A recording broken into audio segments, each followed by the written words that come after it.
Shalom, jumpa kembali dengan saya Roni Suwono. Ini adalah channel pribadi saya. Sahabat yang saya kasih, Anda yang suka menonton video saya, jangan lupa like setiap kali menonton. Bagikan juga kepada sahabat-sahabat yang Anda cintai, agar semua sahabat-sahabat kita mendapat berkat yang sama. Beri komen yang sopan, komen yang membangun, dan tekan tombol loncengnya agar setiap Anda yang sudah menekan tombol loncengnya tidak pernah ketinggalan dari setiap video baru yang saya tayangkan lewat channel pribadi ini. Selamat menikmati. Shalom.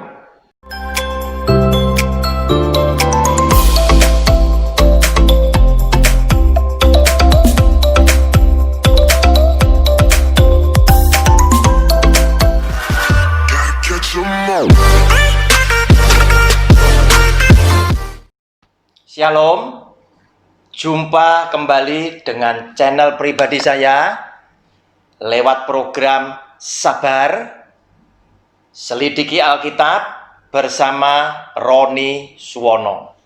Saudara, kita memasuki pelajaran Alkitab berseri yang baru dengan judul Memahami Doktrin Trinitas dengan bahasa yang sederhana. Saudara, tidak mudah orang berani berbicara mengenai doktrin Trinitas. Karena bicara tentang Trinitas, kita harus bicara tentang begitu banyak misteri dari Tuhan yang Maha Kuasa, yang Maha Agung, yang Maha Besar, yang terjadi di dalam kehidupan kita masing-masing, dan misteri itu banyak yang tidak bisa kita selami. Tetapi peristiwa itu nyata terjadi di dalam kehidupan kita masing-masing. Sehingga doktrin tentang Trinitas adalah sesuatu yang menurut saya begitu sulit untuk bisa dijelaskan, sehingga ketika pendengar mendengar penjelasan kita, kemudian pendengar bisa langsung bisa menerima dengan pemahaman yang utuh.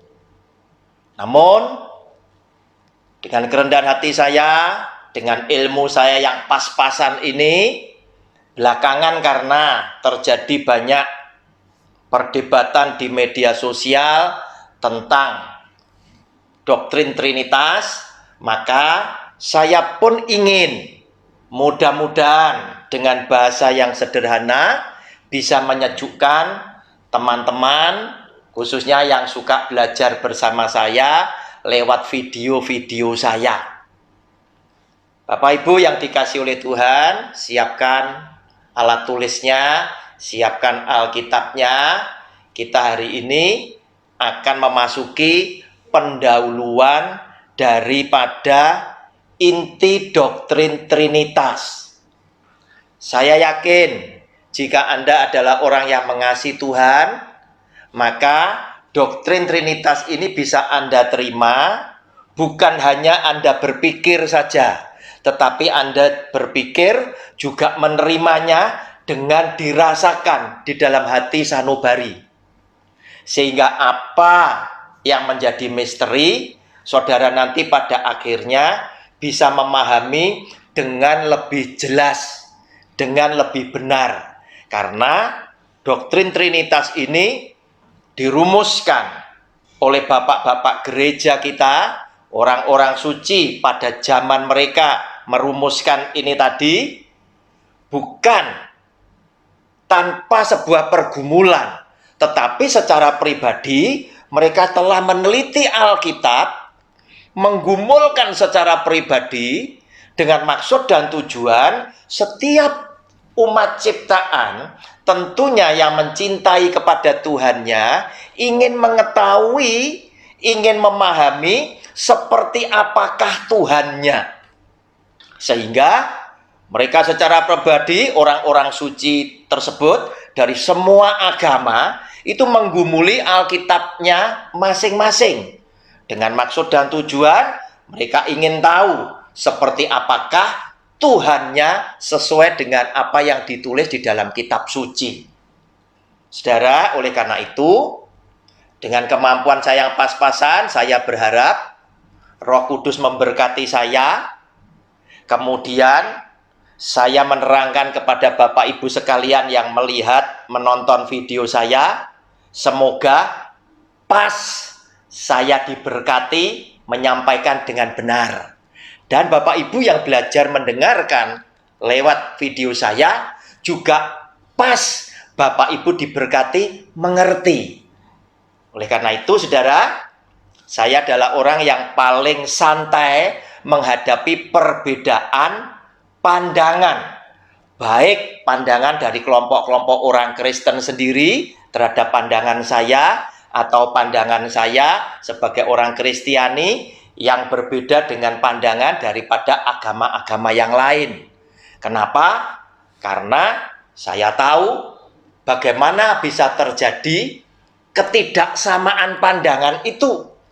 Karena setiap bangsa, semua orang itu sedang menggumuli kitab sucinya masing-masing dalam rangka ingin mengetahui seperti apakah Tuhannya yang menciptakan langit bumi dengan segenap isinya di dalam kitab suci mereka masing-masing, dan seperti apakah sikap Tuhannya terhadap mereka sebagai umat ciptaannya. Oleh karena itu, muncullah doktrin tentang Trinitas hanya karena gara-gara bangsa-bangsa ini setelah menggumulkan masing-masing, ada begitu banyak bangsa, agama yang memastikan bahwa Tuhan itu esa, Tuhan itu cuma satu. Nah, saudara, kemudian di dalam kitab suci orang Kristen muncullah ada 3 pribadi. Walaupun di dalam kitab suci kita juga mengenal bahwa Tuhan itu esa, tetapi di dalam keesaan itu tadi ternyata ada 3 pribadi yang berbeda, yaitu di dalam nama Bapa, Anak, dan Roh Kudus. Anak adalah Tuhan Yesus. Nah, saudara, oleh karena itu menjadi pergunjingan, menjadi pembicaraan di antara semua bangsa-bangsa itu tadi, sehingga menimbulkan satu semangat dari bapak-bapak gereja kita, orang-orang suci pada zamannya. Mereka mulai ingin merumuskan Tuhannya orang Kristen itu yang seperti apa. Saudara yang dikasihi oleh Tuhan, apa toh inti daripada doktrin Trinitas itu sendiri? Hari ini adalah video yang pertama dari judul besar Memahami Doktrin Trinitas dengan bahasa yang sederhana. Dengan judul kecilnya adalah Inti Doktrin Trinitas sebagai pendahuluan di video yang pertama. Saudara, singkat ceritanya adalah inti doktrin Trinitas itu adalah bicara tentang sebuah kesimpulan yang kemudian didoktrinkan, yaitu orang yang beragama Kristen itu mengakui bahwa Tuhan itu esa, Tuhan cuma satu. Pada hakikatnya Tuhan cuma satu. Pada kenyataannya Tuhan cuma satu. Saudara, saya akan pelan-pelan menyampaikan firman Tuhan ini supaya saudara dan saya bisa belajar bersama-sama dengan mengikuti. Dan tidak ada yang tercecer, karena ini adalah materi yang sangat sulit. Nah, saudara, Kemudian dari Tuhan yang Esa, yang satu tadi, kemudian bapak-bapak gereja kita, orang-orang kudus pada zamannya tadi, merumuskan ternyata Tuhan yang Esa itu terdiri dari 3 pribadi yang berbeda, yang disebut Bapa, Anak yaitu Tuhan Yesus atau Sang Firman, dan Roh Kudus. Nah saudara, ini yang akan kita nanti bahas.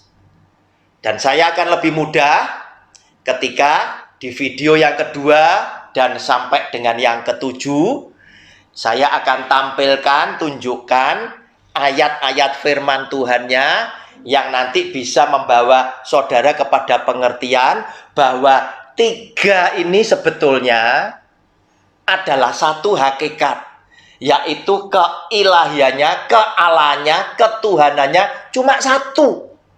Namun yang satu ini terdiri dari 3 pribadi yang berbeda. Bapa tidak sama dengan Anak, Bapa tidak sama dengan Roh Kudus. Anak tidak sama dengan Roh Kudus. Roh Kudus tidak sama dengan Bapa. Saudara, unik. Oleh karena itu, doktrin tentang Trinitas ada banyak, baik itu dosen teologi, pendeta, pembicara, seringkali menghindari bicara tentang materi ini. Karena ini bukan hanya sulit, tetapi ketika kita menyampaikan firman Tuhan ini, pengajaran ini, bisa saja tidak semuanya bisa langsung setuju. Bisa menimbulkan gejolak, bisa menimbulkan pro dan kontra, dan lain sebagainya. Namun saya yakin, di belakang saya masih banyak teman-teman hamba Tuhan yang secara khusus sekolah tentang Alkitab, yang bisa mendukung kekurangan video saya menjadi lebih sempurna, karena mereka kuliah bisa sampai S3, bisa sampai dengan profesor, bahkan bisa memakan waktu yang demikian panjang untuk memahami firman Tuhan ini.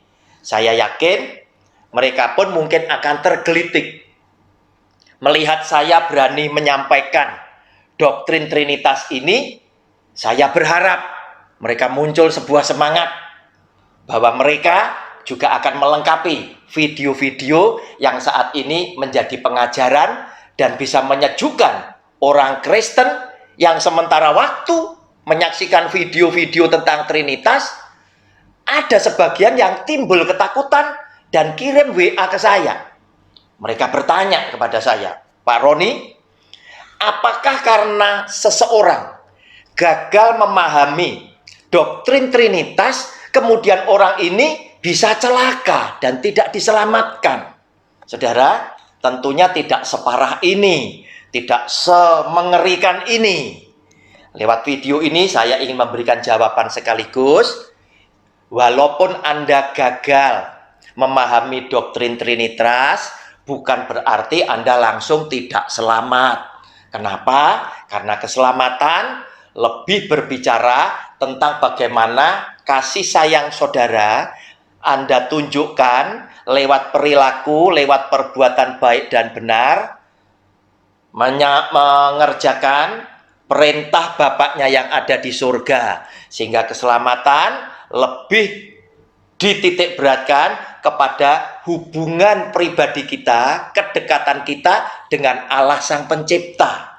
Bukan karena Anda gagal memahami doktrin Trinitas, secara otomatis Anda tidak diselamatkan. Bukan itu.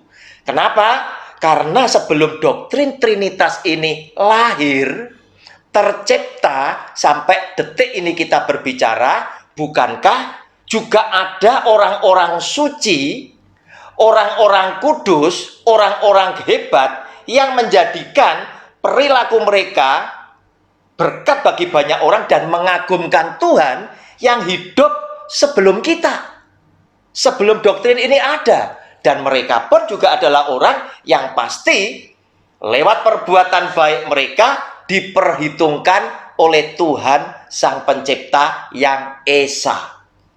Oleh karena itu, saudara yang dikasihi dan dicintai oleh Tuhan Yesus, bicara tentang doktrin Trinitas, sesungguhnya kita bicara tentang misteri. Yang pertama adalah Tuhan itu Esa, tapi di tengah-tengah keesaannya, Tuhan yang Esa ini ada 3 pribadi yang berbeda, yaitu Bapa, Anak, dan Roh Kudus. Nah, saudara, ada misteri yang lain yang tidak bisa ditinggalkan ketika kita menyebut anak, yaitu Sang Firman atau Yesus Kristus Tuhan. Otomatis, Yesus yang adalah Tuhan yang dikatakan lewat Alkitab, Tuhan yang berkenan menjelma sebagai manusia, ada 2 pandangan kita terhadap diri Tuhan Yesus, yaitu Yesus yang pertama 100% sebagai Allah di dalam Trinitas tadi, tetapi juga Yesus yang 100% sebagai manusia. Kenapa? Karena mata kita bisa melihat. Kenapa? Karena kita bisa meraba. Thomas bisa berkata, sekali-kali aku tidak akan percaya jika aku tidak melihat. Ketika aku tidak percaya jika jariku tidak mencucukkan. Nah, saudara, inilah yang menjadi misteri buat kita. Sekaligus kita akan bicara mengenai Yesus yang 100% Allah, juga 100% manusia. Nah, saudara, kemudian juga di situ dikatakan juga di dalam doktrin Trinitas itu tadi, ternyata dari 3 yang berbeda, tetapi yang satu hakikat, yaitu ketuhanannya, mereka ini bertiga tidak pernah berpisah satu dengan yang lainnya di dalam setiap peristiwa. Mulai kitab Kejadian sampai dengan Wahyu. Sehingga apapun kejadian yang ada di dunia ini, mereka bertiga mengetahui. Nanti ayatnya akan saya tunjukkan pada video yang kedua hingga yang ketujuh. Nah, saudara, persekutuan yang indah, yang tidak terpisahkan ini ditunjukkan oleh Bapa, Anak, dan Roh Kudus. Walaupun mereka berbeda, tetapi mereka tetap jadi satu. Nah, saudara yang dikasih oleh Tuhan, kemudian juga kita nanti akan melihat bahwa ternyata 3 yang berbeda tapi 3 yang menjadi satu, ada kesamaannya bahwa mereka adalah satu hakikat, yaitu Tuhan yang sekaligus pencipta. Otomatis ketiganya yang adalah pencipta adalah Tuhan yang mengasihi kepada setiap umat ciptaannya. Saudara, apa manfaat orang Kristen memahami doktrin Trinitas? Saudara, dengan Anda memahami doktrin Trinitas, sesungguhnya Anda itu bisa mengenal kepada Tuhan lebih dalam, lebih benar lagi, sehingga ini akan menolong saudara dan saya ketika kita membaca Alkitab untuk menafsirkannya lebih benar dan lebih tepat, oleh karena doktrin Trinitas sesungguhnya telah digumulkan oleh bapak-bapak gereja kita, kemudian dibuatlah pertemuan yang disebut dengan istilah kerennya adalah konsili, yaitu pertemuan orang-orang kudus untuk membicarakan, mendiskusikan pandangan mereka yang sudah digumulkan untuk disatukan dan dibakukan. Tetapi Tuhan yang maha besar, yang penuh dengan keagungan, penuh dengan kekuasaan dan lain sebagainya, sehingga Dia adalah tetap Tuhan yang tetap harus kita akui. Tuhan, bahwa kebesaranmu, pikiranmu adalah pikiran yang kami sebagai umat ciptaan tidak bisa menjangkau. Betapa luas pikiranmu, betapa dalam pikiranmu, kami tidak mampu untuk memahami sepenuhnya, sehingga menimbulkan banyak misteri di dalam kehidupan manusia. Oleh karena itu, bisa saja yang namanya doktrin, termasuk Trinitas ini, bisa keliru, bisa salah juga. Karena apa? Keterbatasan kita sebagai umat ciptaan. Namun pada saat sekarang saya berbicara, doktrin ini tetaplah doktrin satu-satunya yang dianggap benar sebagai orang yang beriman secara Kristen. Saudara, inilah saudara yang kita mesti akui, sehingga jangankan doktrin yang punya skala dunia ini tadi itu bisa salah, apalagi hanya sekedar pengajaran atau pandangan sekelompok atau segelintir manusia. Itu bisa salah. Karena prosesnya sama. Mereka pun sedang menggumuli kitab sucinya, ingin mengetahui topik tertentu, kemudian pada akhirnya harus memunculkan sebuah kesimpulan. Nah, kesimpulan itulah yang disebut pandangan atau pengajaran, yang belum tentu orang lain bisa cocok, bisa menerima, sehingga muncullah ketika perbedaan bisa terjadi perdebatan, bahkan konflik bagi mereka yang tidak dewasa di dalam iman rohaninya, karena mereka tidak tahu bagaimana prosesnya pengajaran itu bisa muncul, pandangan itu bisa muncul. Namun saya senang jika Anda bisa membedakan antara prinsip dan pandangan. Prinsip tidak boleh salah. Salah satunya yang saya katakan prinsip adalah keselamatan hanya ada di dalam nama Yesus. Itu prinsip, tidak boleh salah. Tidak ada nama lain orang bisa selamat kecuali hanya di dalam nama Yesus. Satu. Kemudian pandangan itu boleh macam-macam, asalkan dia tidak melompati prinsip, dia tidak keluar dari prinsip. Kita tidak bisa bilang bahwa pandangan ini sesat, enggak. Mungkin pandangannya salah ya, tapi sesat tidak. Nah saudara, ada orang yang berpandangan, karena tadi semua orang sedang bergumul, akhirnya menemukan bahwa Tuhan itu adalah Esa, Tuhan itu satu. Dan semua bangsa dengan macam-macam agama juga setuju, Tuhan cuma satu. Nah berarti Tuhan yang cuma satu, kemudian mereka tidak menemukan nama Yesus, otomatis mereka adalah orang-orang yang tidak mengenal Yesus itu siapa. Yang ada di dalam tiga pribadi yang berbeda, cuma iman secara Kristen. Otomatis mereka tidak peduli dengan nama Yesus.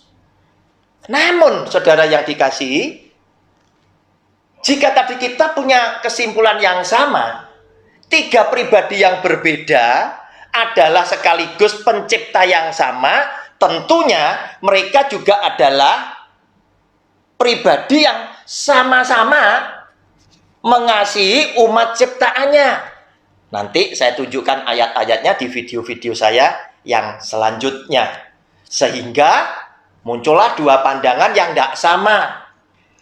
Orang yang bijak memandang Tuhan secara universal ini tadi akan berkata, berarti Tuhan Sang Pencipta yang oleh mereka tidak pernah dikenal dalam nama Tuhan Yesus juga akan menyelamatkan mereka, sehingga mereka juga punya kesempatan untuk mendapatkan surga yang sama.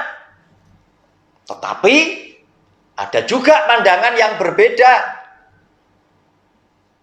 dari orang Kristen yang bijaksana. Yang pertama berkata, Yesus yang adalah juru selamat dunia ternyata juga menyelamatkan juga orang baik perbuatannya, walaupun mereka bukan beragama Kristen.